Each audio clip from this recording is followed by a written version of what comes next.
Generally, Mr. Khrushchev did not talk in terms of war. He believes the world will move his way without resort to force. He spoke of his nation's achievements in space. He stressed his intention to outdo us in industrial production, to outtrade us, to prove to the world the superiority of his system over ours. Most of all, he predicted the triumph of communism in the new and less developed countries. He was certain that the tide there was moving his way, that the revolution of rising peoples would eventually be a communist revolution, and that the so-called wars of liberation, supported by the Kremlin, would replace the old methods of direct aggression and invasion.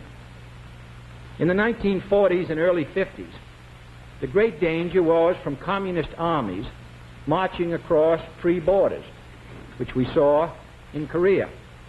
Our nuclear monopoly helped to prevent this in other areas.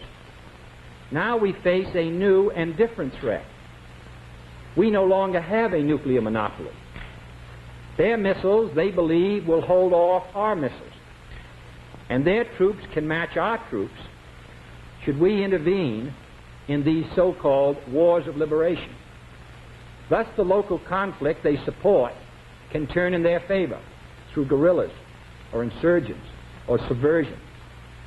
A small group of disciplined communists could exploit discontent and misery in a country where the average income may be $60 or $70 a year, and seize control, therefore, of an entire country without communist troops ever crossing any international frontier.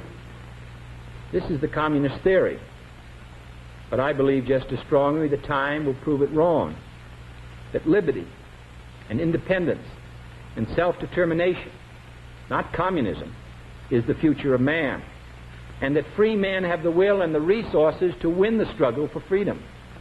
But it is clear that this struggle in this area of the new and poorer nations will be a continuing crisis of this decade.